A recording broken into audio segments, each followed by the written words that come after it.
Muy bien, hermanos, acompáñenme a 1 Timoteo, capítulo 3, versículos 14 al 16. Si se han fijado en la invitación, el título que pusimos era el misterio de la piedad. Pero al estudiar la palabra, profundizar más, me di cuenta que íbamos a quedarnos en versículo 14 y 15. Entonces hoy vamos a ver 2 versículos y la próxima semana, Dios mediante, vamos a ver el versículo 16. Porque el versículo 15 también habla mucho acerca de la iglesia y qué es la misión y la identidad de la iglesia. Pero vemos en esos días una imagen de la iglesia muy tergiversada o muy falsa. Y a veces parece más un lugar de diversión, parece más un lugar de buenos amigos, de entretenimiento, que una iglesia o la casa de Dios.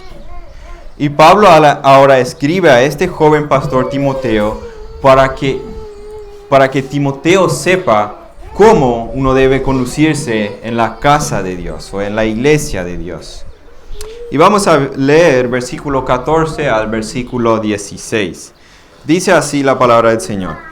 Te escribo estas cosas esperando ir a verte pronto. Pero en caso que me tarde, te escribo para que sepas cómo debe conducirse uno en la casa de Dios, que es la iglesia del Dios vivo, columna y sostén de la verdad. E indiscutiblemente grande es el misterio de la piedad.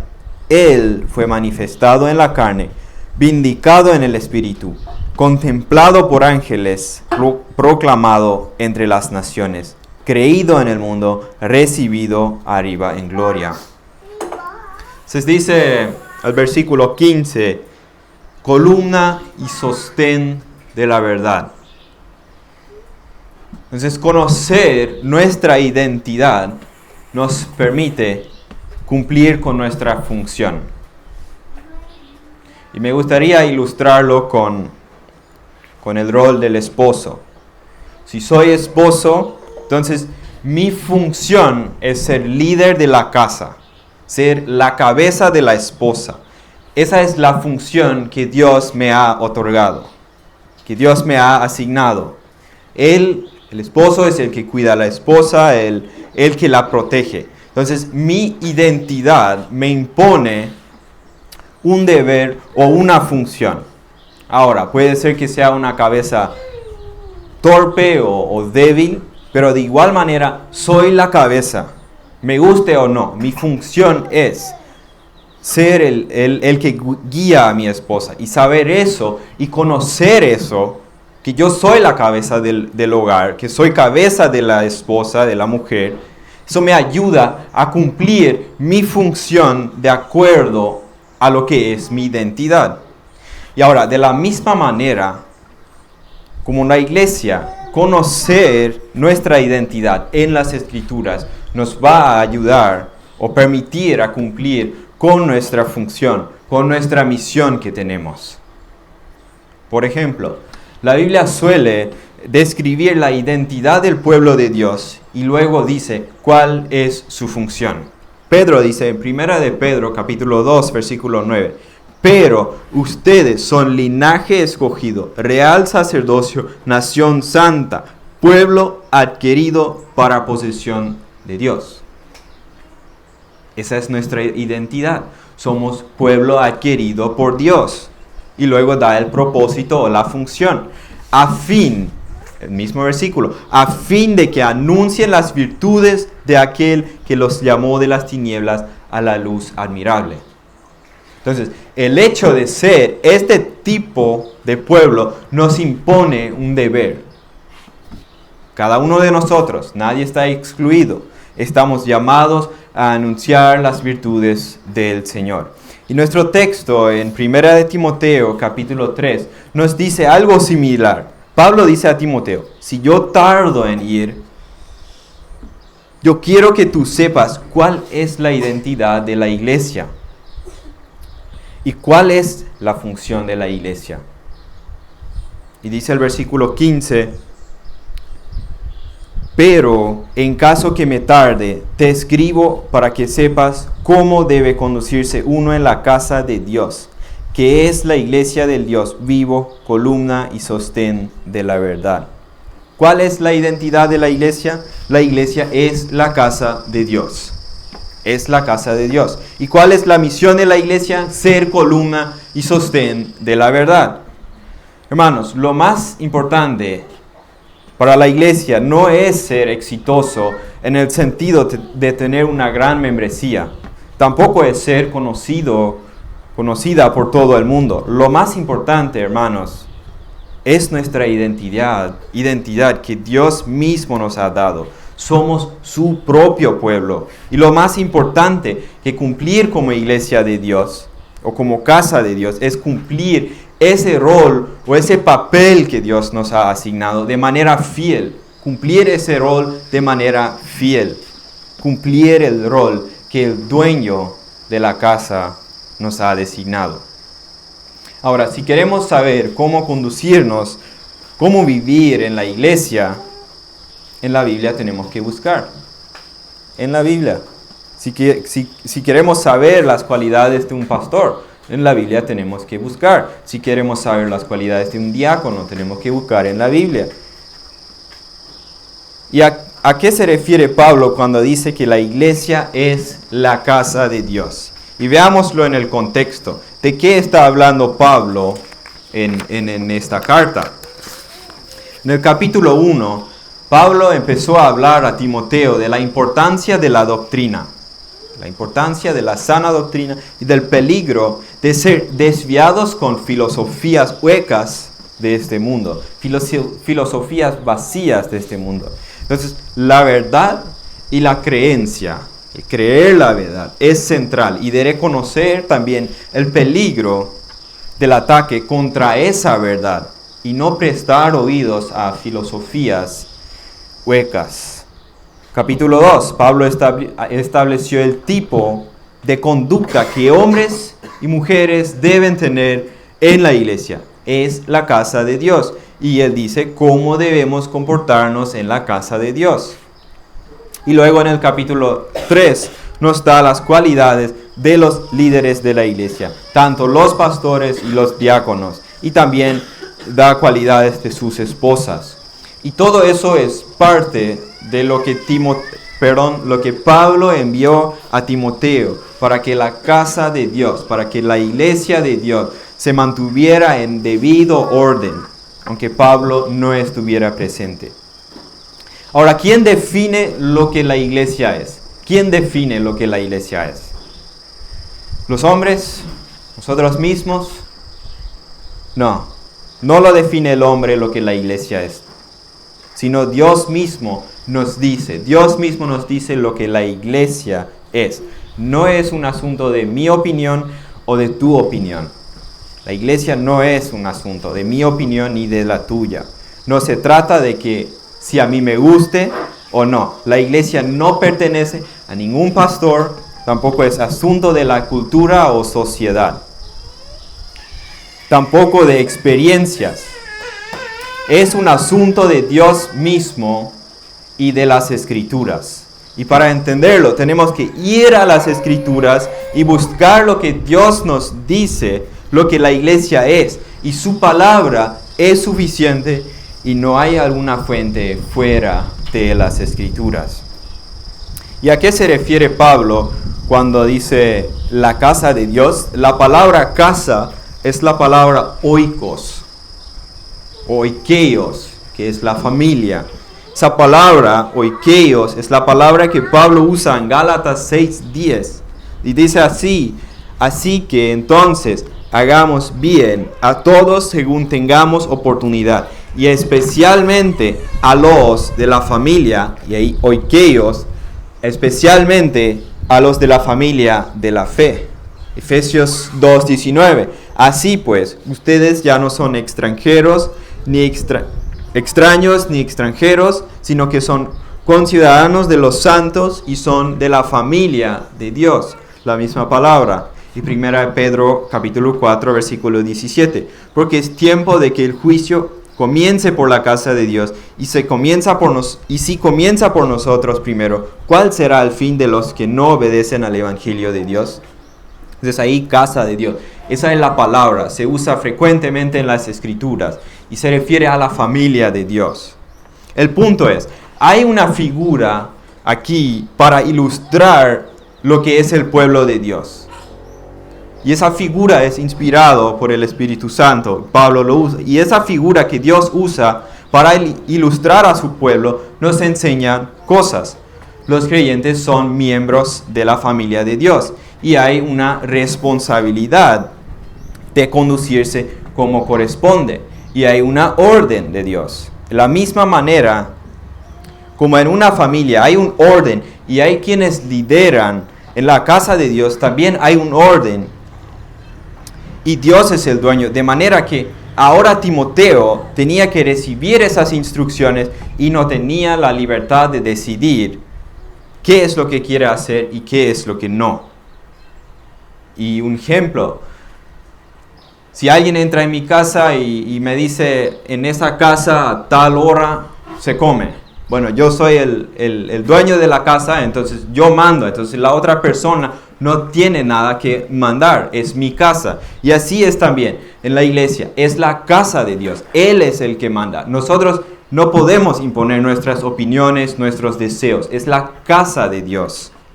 Sí, Timoteo no tenía la libertad de hacer como a él le guste, sino de acuerdo a lo que manda Dios.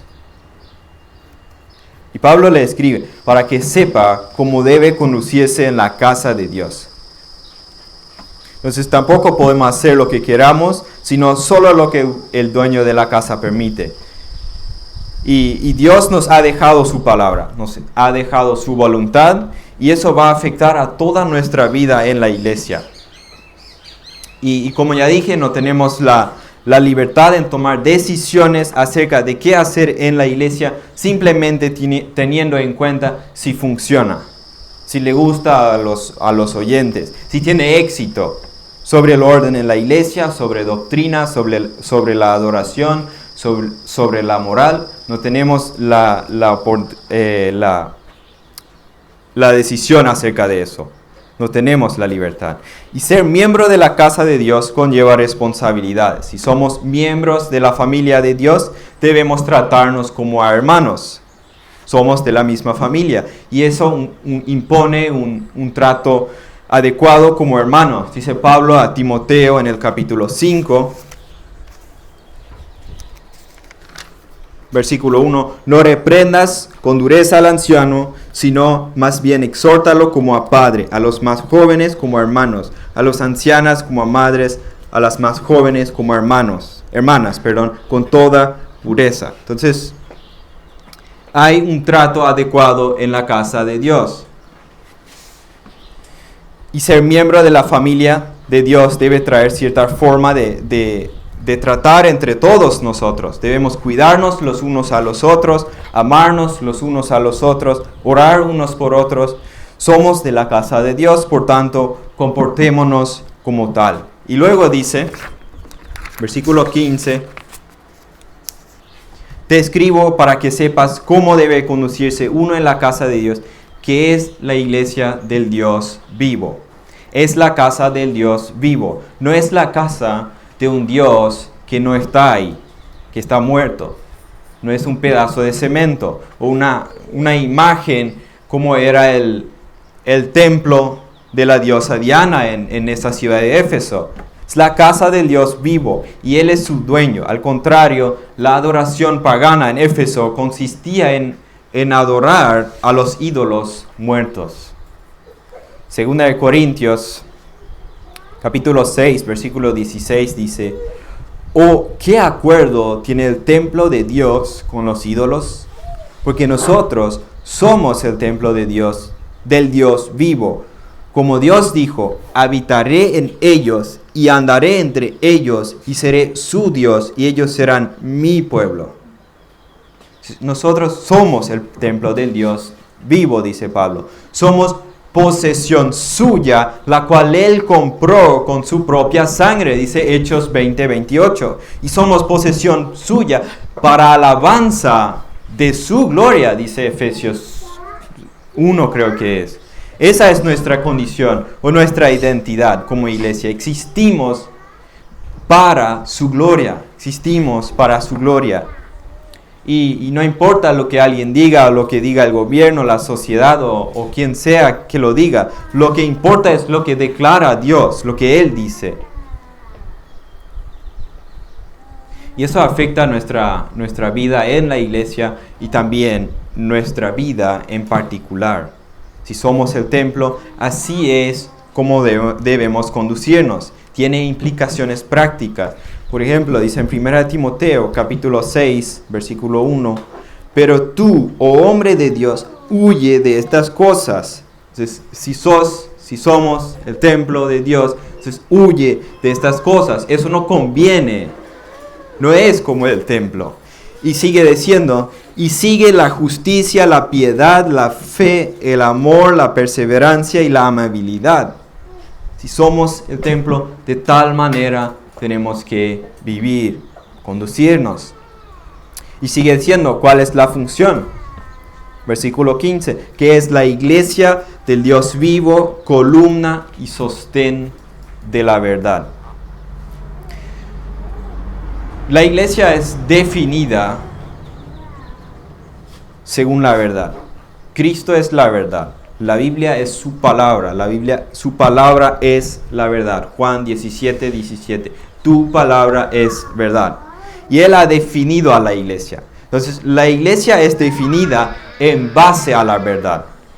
Dios con el poder. Entonces, la iglesia es definida en base a la verdad. Y lo encontramos en la Biblia. Pero vivimos en un mundo donde parece que no hay verdad absoluta. El mundo no quiere verdades. El mundo prefiere vivir en base de sentimientos, en base a especulaciones, lo que dice el corazón, sus deseos, y odian la verdad. Odian la verdad. Pero Dios ha dejado la verdad. De hecho, su verdad es lo que ha dado origen a su pueblo o a la iglesia. Su verdad es lo que ha dado origen. Y no al revés. No es que la iglesia ha dado origen a la verdad. Al revés. La verdad de Dios ha dado origen a la iglesia. Y Dios es la verdad. Dios con el poder de su palabra creó el universo. Y Él dijo, sea la luz. Y así fue. Pero así también lo hace con la nueva creación. Cuando convierte las almas de los inconversos, Él nos hizo nacer con el poder de su palabra. Dice Santiago 1:18, Él nos hizo nacer por la palabra de verdad, para que fuéramos las primicias de sus criaturas. Primera de Pedro, capítulo 1, versículo 23. Pues han nacido de nuevo, no de una simiente corruptible, sino de una que es incorruptible, es decir, mediante la palabra de Dios que vive y permanece. Efesios 1:13, en Él también ustedes, después de escuchar el mensaje de la verdad, el evangelio de su salvación, y habiendo creído, fueron sellados en Él con el Espíritu Santo de la promesa. Entonces Dios usa su palabra para darnos vida espiritual. Y ahora somos llamados a sostener la palabra de verdad. Estamos llamados a sostener la palabra de verdad. Y si vivimos para cualquier otra cosa que no sea para la verdad de la palabra de Dios, amados hermanos, entonces no somos iglesia. Si vivimos para cualquier otra cosa que es fuera de la palabra de Dios, no somos iglesia. Somos cualquier cosa, pero no iglesia. Somos un grupo de intereses comunes, pero no la iglesia. Que la iglesia es columna y sostén de la verdad. Decía R.C. Sproul, sin el evangelio, una reunión de personas que diga ser iglesia, pero sin el evangelio de Cristo no es iglesia, no es. La Escritura dice que la iglesia es columna y sostén de la verdad. Entonces la palabra de Dios define lo que somos y también cuál es nuestra responsabilidad. Columna y sostén de la verdad. Cuando Pablo habla de la columna y baluarte o sostén, como dice otra traducción, no era algo ajeno a los efesios. El impresionante templo de la diosa Diana estaba en la ciudad de Éfeso. Y dice William Barclay que una de las características eran sus columnas. Tenía 127 columnas, cada una de ellas fue un regalo de un rey. Todas estaban hechas de mármol y algunas estaban adornadas con joyas y cubiertos con oro y representaban un tributo del rey que lo había regalado. Sin embargo, su función principal era de sostener la inmensa estructura del techo. También la columna se usaba como base de poner una estatua encima para elevarla, para poder ser visto de todos. La idea es que la iglesia es la columna y el baluarte o el sostén de la verdad, lo que sostiene bien arriba la verdad del Señor, para que todos la pueden ver. Como el cimiento y la columna del templo Diana eran un testimonio de error y una falsa religión, así la iglesia debe ser el testimonio de la verdad de Dios. Y esta es su razón de estar en este mundo. Y somos llamados a estar firmes en la verdad y constantes. Efesios 4, que no nos dejemos de desviar por cualquier diferente viento de doctrinas. Estén firmes. Colosenses 1:23. Si en verdad permanecen en la fe, bien cimentados y constantes, sin moverse de la esperanza del Evangelio que han oído. Sin moverse de la esperanza del Evangelio. No se muevan de ahí, dice Pablo. Estén firmes en la verdad del Evangelio. Ahora, la verdad no depende de la iglesia para existir. Eso no está diciendo el texto. La verdad no depende de la iglesia para existir. Pero Dios usa a la iglesia para difundir el mensaje del Evangelio. Dios ha determinado que la iglesia defienda y proclame la verdad ante un mundo hostil a la verdad. Y eso es nuestra misión aquí en la tierra, defender y proclamar su verdad. ¿Eso es una tarea fácil? No, obviamente no. ¿Se va a ofender el mundo? Sí, claro que se va a ofender. Y va a hacer todo posible para hacernos callar, para callarnos. Pero la verdad no es una opción para el cristiano. Somos baluarte de la verdad. Y es obvio que la verdad va a ser atacada, va a ser burlada, va a ser rechazada. Y en este contexto es que la iglesia es el lugar donde se proclama la verdad, donde se proclama fielmente la verdad, donde se eleva la verdad sobre el error y sobre el temor de las personas, donde se eleva la verdad encima de todo. Y la iglesia está llamada a proclamar las verdades del Señor. De hecho, a través de la predicación de la palabra de Dios, es que Dios salva a inconversos. La predicación de la palabra de Dios es parte de la iglesia y es el medio que Dios usa para llevar al arrepentimiento a muchas personas. ¿Pudo Dios haber enviado ángeles? Sí, pudo haber. E incluso lo harían mucho mejor que nosotros. Pero Dios nos ha dado el privilegio en confiarnos el Evangelio de Cristo y así, a través de la predicación de su palabra, salvar a almas perdidas.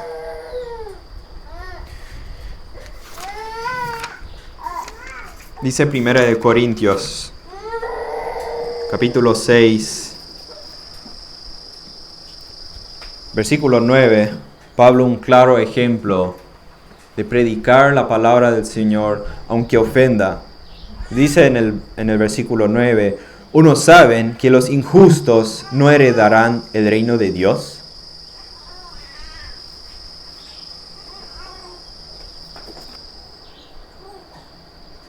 No se dejen engañar, dice Pablo.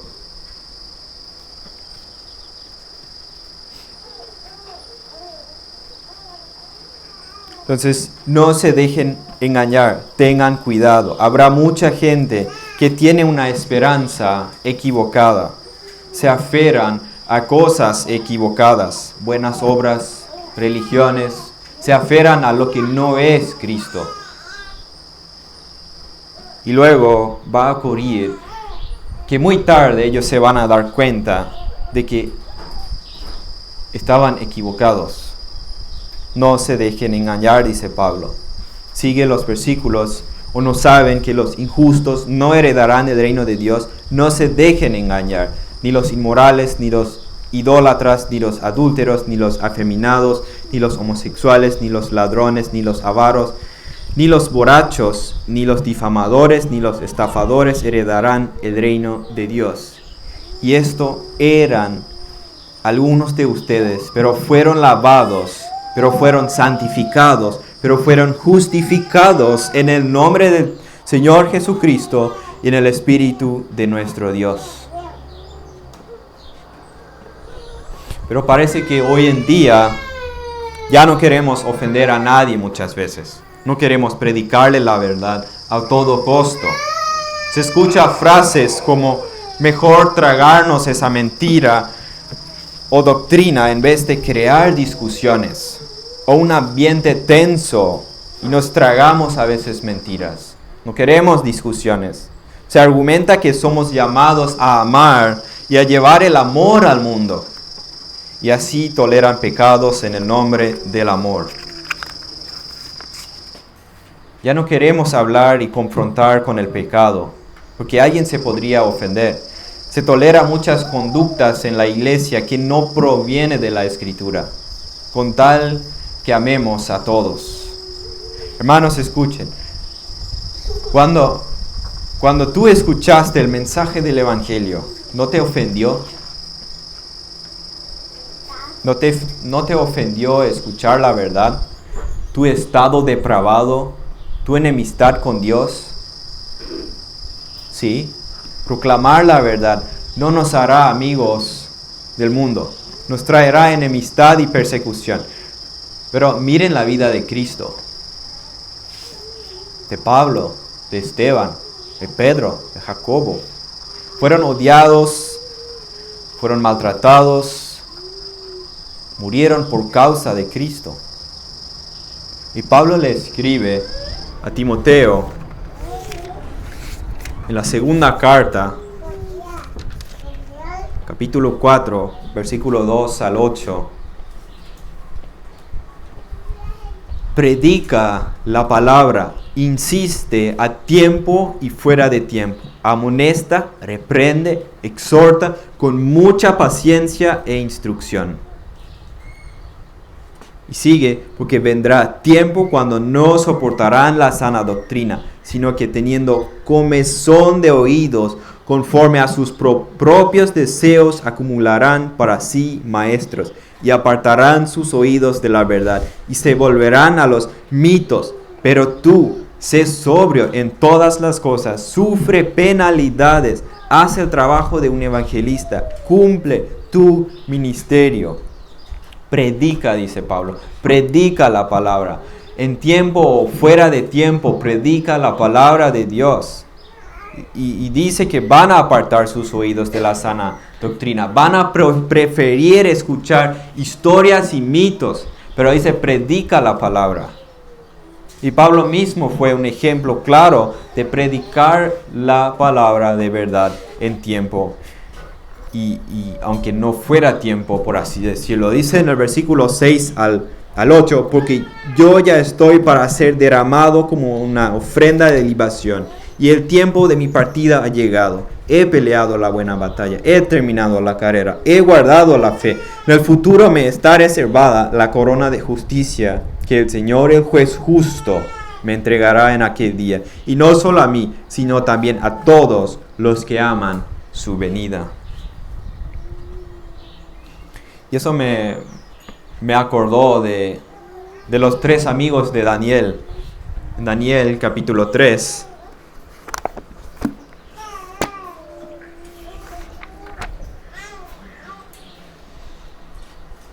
Dice en el capítulo 3, versículo 1 al 2, el rey Nabucodonosor hizo una estatua de oro, cuya altura era de 60 codos y su anchura de 6 codos. La levantó en el llano de Dura, en la provincia de Babilonia. Entonces el rey Nabucodonosor mandó reunir a los sátrapas, prefectos y gobernadores, los consejeros, tesoreros, jueces, magistrados y todos los gobernantes de la provincia para que vinieran a la dedicación de la estatua que el rey Nabucodonosor había levantado.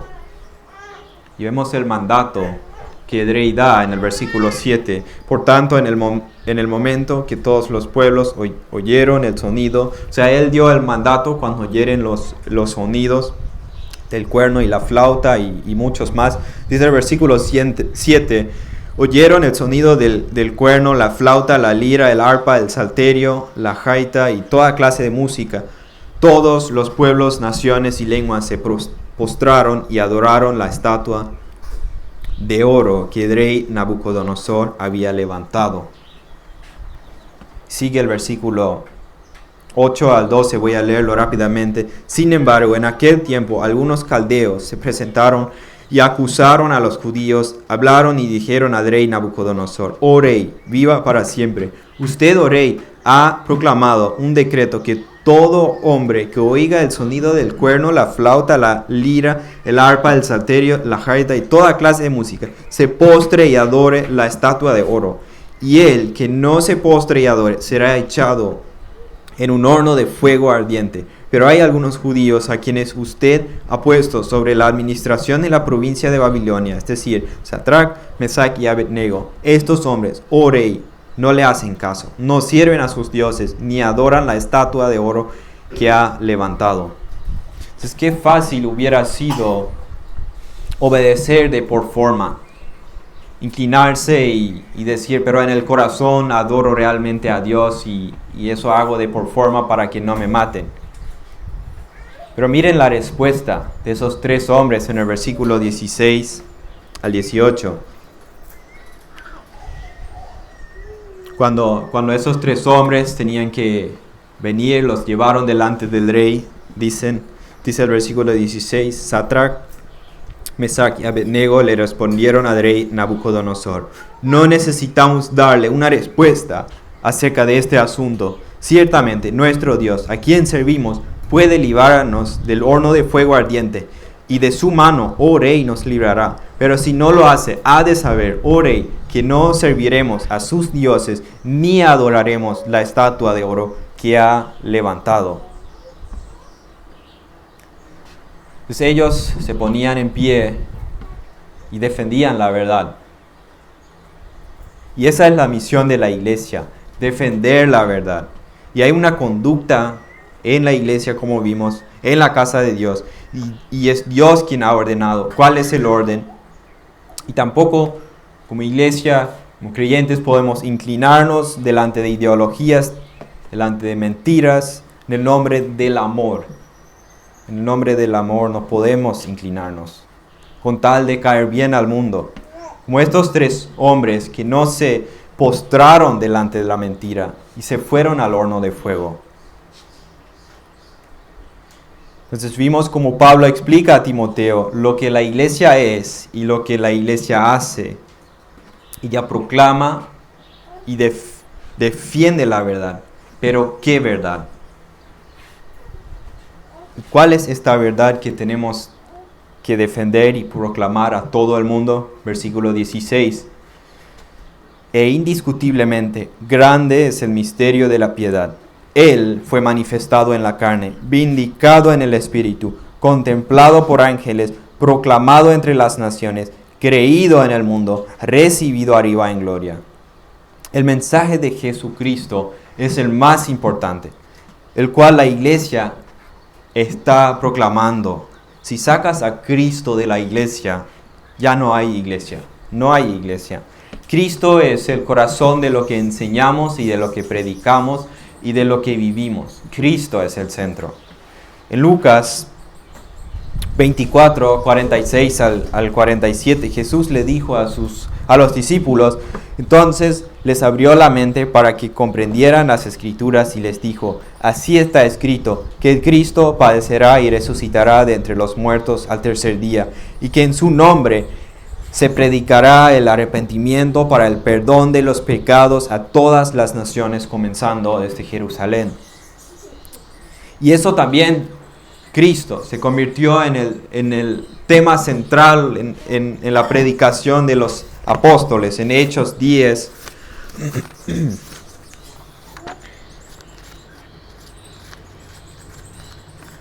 Hechos 10 del 37 al 43, dice así: ustedes saben lo que ocurrió en toda Judea, comenzando desde Galilea, después del bautismo que Juan predicó, cómo Dios ungió a Jesús de Nazaret con el Espíritu Santo y con poder, el cual anduvo haciendo bien y sanando a todos los oprimidos por el diablo, porque Dios estaba con él. Nosotros somos testigos de todas las cosas que hizo en la tierra de los judíos y en Jerusalén, y también le dieron muerte, colgándolo en una cruz. Pero Dios lo resucitó al tercer día e hizo que se manifestara, no a todo el pueblo, sino a los testigos que fueron escogidos de antemano por Dios, es decir, a nosotros que comimos y bebimos con él después que resucitó de los muertos. Y nos mandó predicar al pueblo y testificar con toda solemnidad que este Jesús es el que Dios ha designado como juez de los vivos y de los muertos. De él dan testimonio todos los profetas de que por su nombre todo el que cree en él recibe el perdón de los pecados. También Pablo hizo de Jesucristo el tema central de su predicación. A los Corintios escribe en 1 Corintios capítulo 1 versículo 23, pero nosotros predicamos a Cristo crucificado. Segunda carta a los Corintios capítulo 2 versículo 2, porque nada me propuse saber entre ustedes, excepto a Jesucristo y este crucificado. Dice el versículo 16, e indiscutiblemente grande es el misterio de la piedad. No da lugar para discusión entre los creyentes. El misterio es grande. ¿Y qué es lo que no da lugar para discusión? Es que este mensaje que se nos ha confiado es indiscutiblemente grande. No hay un mensaje más importante en el mundo que el mensaje del Evangelio. ¿Por qué? Que del mensaje del Evangelio depende la vida eterna o la condenación eterna. La palabra misterio no se refiere a algo místico, misterioso, sino más bien a una verdad que no fue revelada por completo, como ahora lo tenemos en la Biblia. No se refiere a un conocimiento místico que algunas personas élites han alcanzado. Se refiere a una verdad no revelada por completo en el Antiguo Testamento acerca de la persona y la obra de Jesucristo, pero que ahora está revelada en su palabra.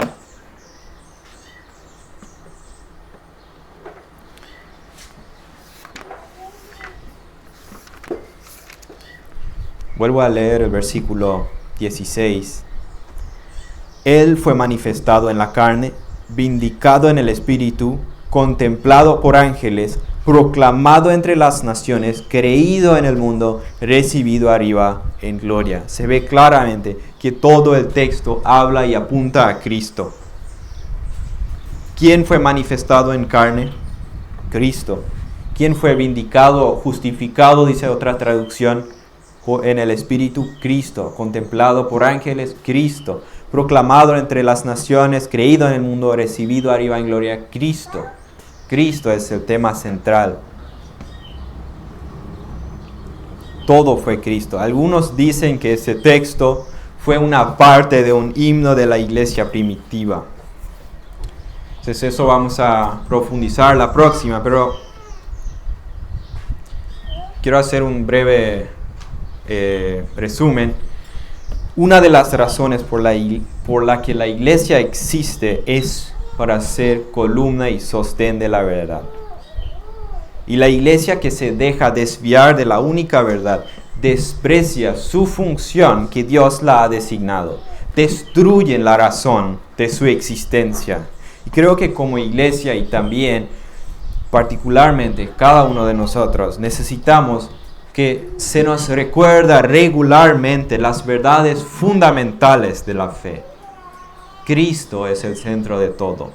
Fuera de Cristo no hay nada. Hermanos, como iglesia, nuestra responsabilidad consiste en sostener sólida, firme e inquebrantable la verdad de la palabra de Dios, sin desviarnos ni a un lado ni al otro. La iglesia no inventa la verdad, sino la verdad proviene de Dios y es el tesoro más sagrado de la iglesia que Cristo se le ha dado para así llevar a pecadores al arrepentimiento, a los creyentes a la santificación. Amén.